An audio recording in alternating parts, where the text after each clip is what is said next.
Hello friends, welcome to my YouTube channel AV Academy. दोस्तों, मैं हूं श्वेता और आप सभी का स्वागत है मेरे यूट्यूब चैनल एवी एकेडमी के साथ। दोस्तों, आज का क्लास हिस्ट्री का होगा। हिस्ट्री के रिगार्डिंग्स आज हम लोग प्राचीन भारत के इतिहास में पढ़ेंगे, प्राचीन भारत के ऐतिहासिक स्रोतों को। तो दोस्तों, इससे पहले मैं बता दूं कि हम लोगों ने ज्योग्राफी से रिलेटेड जितने भी क्लासेस थे इंडियन ज्योग्राफी के, सभी को कंप्लीट कर ली हूँ। तो जिन लोगों ने क्लास नहीं किए वो लोग पिछले क्लास को कर लीजिएगा ताकि आपका कॉन्सेप्ट क्लियर होता चले। तो चलिए, आज हिस्ट्री का पहला क्लास है और क्लास को आज हम लोग शुरू करते हैं। प्राचीन भारत के ऐतिहासिक स्रोत किसी व्यक्ति, समाज अथवा देश से संबंधित महत्वपूर्ण, विशिष्ट व सार्वजनिक क्षेत्रों की घटनाओं, तथ्यों आदि का कालक्रमिक विवरण ही इतिहास कहलाता है। तो इतिहास किसको कहते हैं, एक बार फिर से रिपीट कर देते हैं। किसी व्यक्ति, समाज अथवा देश से संबंधित महत्वपूर्ण, विशिष्ट व सामाजिक क्षेत्रों की घटनाओं, तथ्यों आदि का कालक्रमिक विवरण ही इतिहास कहलाता है। अब इतिहास के पिता को देखते हैं। फादर ऑफ हिस्ट्री किसे कहा जाता है? हेरोडोटस को फादर ऑफ हिस्ट्री कहा जाता है। प्राचीन भारत के इतिहास से संबंधित प्रथम वास्तविक पुस्तक किसने लिखा? राजतरंगिणी किसे माना जाता है? सो है प्राचीन भारत के इतिहास से संबंधित प्रथम वास्तविक पुस्तक किसे माना जाता है? तो राजतरंगिणी को माना जाता है। उत्कीर्ण चिन्ह वाले प्राचीनतम सिक्के क्या कहलाते हैं? आहत सिक्के कहलाते हैं। पंच मार्क्ड कॉइन्स कहलाते हैं। आहत सिक्के कहलाते हैं। सिक्कों के अध्ययन को मुद्रा शास्त्र कहा जाता है। मुद्रा शास्त्र किसके अध्ययन को कहा जाता है? तो सिक्कों के अध्ययन को। अगला पॉइंट्स देखते हैं हम लोग। भारत में प्राग ऐतिहासिक खोज प्रारंभ करने का श्रेय किसे दिया जाता है? डॉक्टर प्राइमरोज को। डॉक्टर प्राइमरोज को प्राग ऐतिहासिक खोज प्रारंभ करने का श्रेय दिया जाता है। आगे देखते हैं इधर। भारतीय प्रागैतिहासिक अध्ययन से संबंधित प्री हिस्टोरिक इंडिया किसकी कृति है? स्टुअर्ट पिग्ड की। स्टुअर्ट पिग्ड की क्या कहते हैं, कृति है। चीनी यात्रियों ने अपनी यात्रा वृत्तांत में भारत के लिए किस शब्द का प्रयोग किया? इंतु का। उत्कीर्ण लेखों के अध्ययन को क्या कहा जाता है? तो अभिलेखा शास्त्र, एपिग्राफी कहा जाता है। आगे देखते हैं। लिपियों के विकास के अध्ययन को पूरा लिपि विद्या कहा जाता है।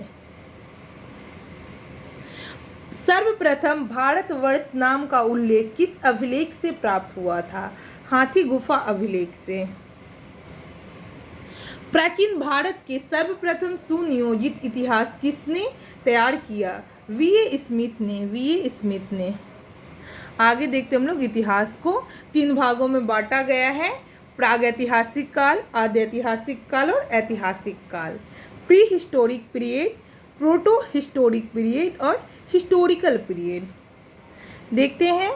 मानव उत्पत्ति से लेकर के 3000 ईसा पूर्व तक प्राग ऐतिहासिक काल का काल बताया जा रहा है। मानव उत्पत्ति से लेकर 3000 ईसा पूर्व तक। इसमें पुरातात्विक साक्ष्य अध्ययन का एकमात्र स्रोत है, क्योंकि लिखित साक्ष्य उपलब्ध नहीं है। इस काल में, प्राग ऐतिहासिक काल में, लिखित शास्त्र साक्ष्य जो उपलब्ध नहीं है। पुरातात्विक ही है जो साक्ष्य जो अध्ययन का एकमात्र स्रोत है। अब आगे देखते हैं हम लोग। आद्य ऐतिहासिक काल में 3000 ईसा पूर्व से लेकर के 600 ईसा पूर्व तक इसका काल है। इसमें लिखित साक्ष्य उपलब्ध हैं किंतु अपठनीय हैं। आद्य ऐतिहासिक काल में लिखित साक्ष्य तो उपलब्ध है लेकिन वह पठनीय नहीं है, पढ़ने के योग्य नहीं है, लोग पढ़ नहीं पाते हैं। आगे देखते हैं हम लोग। ऐतिहासिक काल, हिस्टोरिकल पीरियड, 600 ईसा पूर्व से आगे। इसमें पुरातात्विक एवं साहित्यिक दोनों प्रकार के साक्ष्य उपलब्ध हैं। इसमें क्या है? पुरातात्विक और साहित्यिक दोनों प्रकार के साक्ष्य उपलब्ध हैं। अब आगे देखते हैं हम लोग। प्राचीन भारतीय इतिहास को जानने के लिए किन स्रोतों का प्रयोग किया जाता है? धार्मिक ग्रंथ, ऐतिहासिक ग्रंथ, पुरातात्विक साक्ष्य तथा विदेशी विवरण को अध्ययन किया जाता है। आगे देखते हैं हम लोग, ब्राह्मी लिपि का सर्वप्रथम किस विद्वान ने पढ़ा था? ब्राह्मी लिपि को कौन विद्वान है जो सबसे पहले पढ़े थे? तो जेम्स प्रिंसेप 1837 ईस्वी में जेम्स प्रिंसेप जो है जो ब्राह्मी लिपि को सर्वप्रथम पढ़े थे। आगे देखते हैं, भारत के प्राचीनतम ग्रंथ वेदों का संकलनकर्ता किसे माना जाता है? वेदों का संकलनकर्ता किसे माना जाता है? तो महर्षि कृष्ण द्वैपायन वेद व्यास जी को।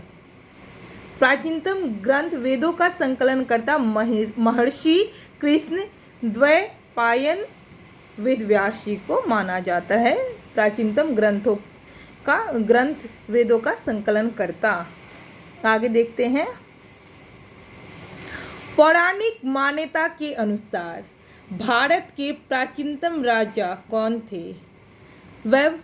वैवस्वत मनु जो थे जो भारत के प्राचीनतम राजा थे। वायु पुराण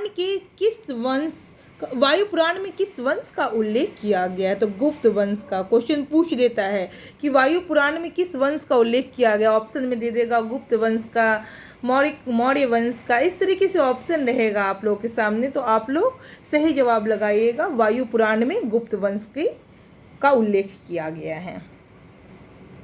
आगे देखते हैं हम लोग, कौटिल्य के अर्थशास्त्र से किस वंश के इतिहास की जानकारी मिलती है? तो कौटिल्य के अर्थशास्त्र से मौर्य वंश के इतिहास की जानकारी मिलती है, मौर्य वंश के इतिहास की। अगला पॉइंट, जैन धर्म का प्रारंभिक इतिहास किस ग्रंथ से प्राप्त होता है? तो कल्पसूत्र से जैन धर्म का प्रारंभिक इतिहास मिलता है, यानी कि जैन धर्म का प्रारंभिक इतिहास किस ग्रंथ से प्राप्त होता है? तो कल्पसूत्र से होता है। आगे देखते हैं हम लोग, भारतीय पुरातत्व सर्वेक्षण आर्कोलॉजिकल सर्वे ऑफ इंडिया संस्कृति मंत्रालय के अंतर्गत एक संगठन है। तो दोस्तों इस तरीके से अपने क्लास को यहीं पे समाप्त करेंगे। शेष जो बचा हुआ पार्ट से इसमें उसको कल के क्लास में देखेंगे। तो दोस्तों अगर कहीं भी आप लोगों को किसी प्रकार की समस्या लगे क्लास में, तो आप लोग कमेंट सेक्शन में कमेंट करके बता सकते हैं कि मैम मुझे यहाँ पे प्रॉब्लम हो रही है। मैं आपकी उन समस्याओं को दूर करने की कोशिश करूँगी। और कहीं भी आपको पिछले क्लासेस में भी अगर ज्योग्राफी वाले क्लास में भी प्रॉब्लम लगे तो आप लोग ज़रूर कमेंट करें। और दोस्तों मैं उम्मीद करती हूँ कि आज की क्लास से आप लोग को बेनिफिट होगा। तो आप लोग कमेंट सेक्शन में कमेंट करके मुझे बता सकते हैं कि मेरे क्लास से आप लोग को किस प्रकार बेनिफिट मिल रहा है, क्योंकि आपके कमेंट से हमें मोटिवेशन मिलता है ताकि हम अच्छे से अच्छे क्लासेस आपको प्रोवाइड कर सके। दोस्तों अगर अभी तक हमारे YouTube चैनल AV एकेडमी को सब्सक्राइब नहीं किया है तो सब्सक्राइब कर ले, बेल आइकन को दबा दे ताकि लेटेस्ट अपडेट आपको मिलता रहे, और ज़्यादा से ज़्यादा लोगों को शेयर करें ताकि इस क्लास का बेनिफिट और सारे लोगों को भी मिले। Thanks for watching my video.